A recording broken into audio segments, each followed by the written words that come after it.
گروہ کیا تھا جو منع کرتا تھا, بالکل حرام قرار دیتا ہے. ان میں 2 مراجع مجتہدین کے نام آپ نے سن لیے. دوسرا گروہ خاموش ہے, یعنی جس نے اس میں کوئی فتویٰ نہیں دیا, اس میں آغا سیستانی شامل. اور تیسرا گروہ ہے قائلین جواز, وہ مجتہدین کہ جو کہ اس کو جائز سمجھتے ہیں شرائط کے مطابق, کہ ظاہر ہے کہ بہت زیادہ جسمانی ضرر کوئی واقع نہ ہو. مثلا خود آیت اللہ بہجت.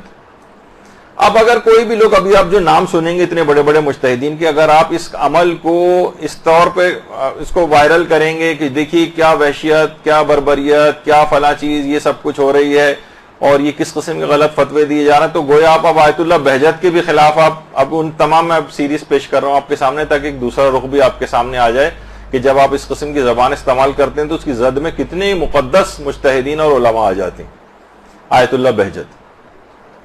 آیت اللہ بہجت سے باقاعدہ آج بھی ان کی جو آفیشیل ویب سائٹ ہے اس پہ آپ جائیں, جو مرکز تنظیم و نشر آثار حضرت آیت اللہ بہجت کے نام سے بھی ہے, ان کی پوری آفیشیل ویب سائٹ ہے. اس میں احکام عزاداری میں نظر قمازدن بفرزند 1079 مسئلے کا نمبر ہے. اس میں یہی سوال پوچھا گیا ہے آغا بہجت سے کہ ایک شخص نے نظر کی کہ اگر خدا نے مجھ کو اولاد عطا فرمائی یا بیٹا مجھے عطا کیا تو میں ہر سال عاشورے پر اس کے سر پر قمع لگاؤں گا. کیا یہ نظر کرنا, ایسی نظر کرنا صحیح ہے؟ اور اگر یہ صحیح ہے تو اس کی پیدائش کے بعد اپنی اس نظر کو پورا کیا جا سکتا ہے؟ تو آقا آیت اللہ بہجت نے جواب دیا, تا اسر و حرجی نہ باشد بنظرش عمل کند.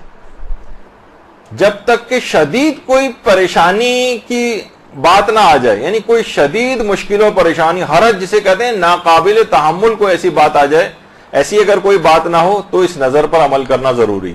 مثلا بہت سے پری میچور بچے پیدا ہوتے ہیں, بہت سے ایسے ہوتے ہیں کہ جناب کوئی انفیکشن ان کو نہ ہو جائے, کٹ لگے گا, ہو سکتا ہے کوئی انفیکشن وغیرہ ہو جائے, تو اس موقع پر اس نظر کو پورا نہ کیا جائے گا. لیکن اگر ایسا کوئی مسئلہ مشکل والا نہیں ہے تو اس نظر پر عمل کرنا ضروری. اور علماء یہاں یہ بات بھی فرماتے ہیں کہ اس کا مطلب ہے کہ آیت اللہ بہجت قمع زنی کو بھی جائز سمجھتے تھے, کیونکہ نظر صرف اسی کام کی ہو سکتی ہے کہ جو کہ جائز ہو, بلکہ اسے راجع بھی ہونا چاہیے, یعنی شرعی لحاظ سے اس میں کوئی رجحان شرعی پایا جانا چاہیے. اس کا مطلب ہے کہ آیت اللہ بہجت اس بات کے بھی قائل تھے. آیت اللہ بہجت دینی اور دنیاوی مصلحت اگر بچے کی اگر ہے تو اس لحاظ سے اس ولایت کے بھی قائل تھے کہ ولی کو اتنا جسمانی اس کو مثلا کوئی کٹ لگانا ہے, اس کی بھی اجازت مل سکتی ہے اگر بچے کی اس کے اندر کوئی مصلحت پائی جا رہی. یعنی آغا اس بہجت کے اندر یہ دونوں باتیں تھیں, اس کام کو جائز بھی سمجھتے تھے اور ولی کے لحاظ سے بھی اس ولایت کے قائل تھے کہ وہ یہ بچے کے جسم پر قمع زنی کر سکتا ہے, کیونکہ انہوں نے اپنے فتوے کے اندر باقاعدہ اس کو مینشن کیا. اچھا اتنا بات اور بتا دی جائے, ایک اور کتاب ہے ان کی البرہان القاطع. یہ آیت اللہ بہجت کے پوچھے گئے سوالات و جوابات جو ان کے فتاوے تھے اس پر مشتمل ایک کتاب ہے, اور عجوبۃ المسائل الشامیہ کے نام سے بھی ہے یہ. اور اس کے اندر انہوں نے عقائد کے سلسلے میں اور فقہی احکام جو ہیں وہ اس کے سوالوں کے جواب دیے. اور یہ ان کے اپنے ادارے نے یہ کتاب چھاپی, اور آیت اللہ بہجت کی اپنی زندگی میں یہ کتاب چھپی تھی. دیکھیے آیت اللہ بہجت کے حوالے سے ان کی سے باتیں جو چیز پیش کی جاتی ہیں ان میں بہت ساری باتیں غیر معتبر بھی, یعنی پھیلائی گئی ہیں کہ آیت اللہ بہجت نے کہا جبکہ اس کا کوئی ویسا ریفرنس نہیں ہوتا. بعض اوقات اتنی زیادہ وہ چیز اس کے اوپر موجود ہوتی ہے کہ مثلا ہم بیان کرنے والے یا تحقیق کرنے والے بھی بہت سارے اور جو افراد ہیں وہ بھی دھوکہ کھا جاتے ہیں.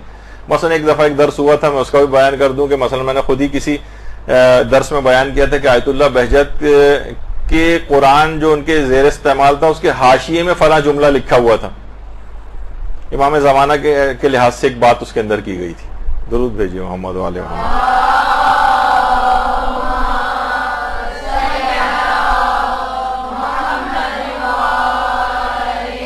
اب وہ اتنا زیادہ انٹرنیٹ کے اوپر وہ بات ہے کہ آیت اللہ بہجت نے وہ جملہ لکھا ہے, تو میں نے بھی وہ بیان کر دیا. ظاہر تقریباً ہر جگہ سے اس کا اطمینان ہو رہا تھا کہ یہ جملہ ہے, لیکن کوئی پراپر ریفرنس نہیں تھا.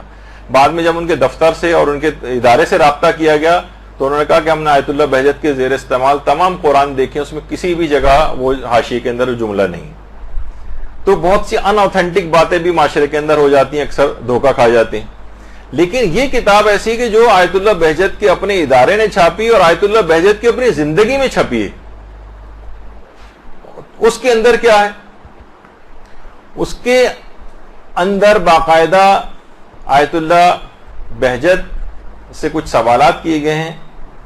اس میں ایک سوال یہ ہے، حل یجوز للولی، اچھا پہلا اس میں ایک سوال تھا وہ قامہ زنی سے متعلق ہے، تو وہ اس میں تو آیت اللہ بہجت نے شرائط بتا کے قامہ زنی کو جائز قرار دیا، تو اس میں کہا کہ اگر یہ چیز جائز ہے تو حل یجوز للولی ضرب طفلہ الصغیر کذالک بنفسہ او بتقدیمہ للغیر لیفعل بہ ذلک، اگر یہ کام جائز ہے قمع زنی تو کیا ولی کے لیے اپنے چھوٹے بچے کے سر پر خود قمع لگانا کیا یہ جائز ہے، یا یہ کہ کوئی اور شخص لگائے، کسی اور کے ہاتھ سے یہ والا کام عمل انجام دلوایا جائے، کیا یہ چیز جائز ہے؟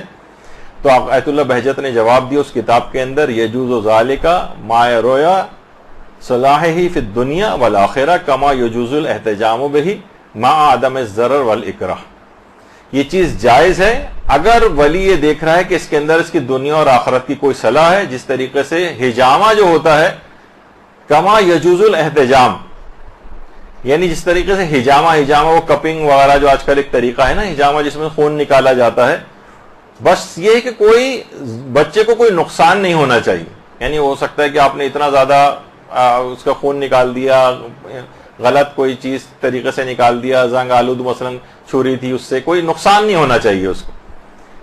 تو پھر انہوں نے کہا کہ اس طریقے سے حجامہ جائز ہے، اسی طریقے سے دنیا اور آخرت کی کوئی صلاح ہو تو یہ بھی جائز ہے۔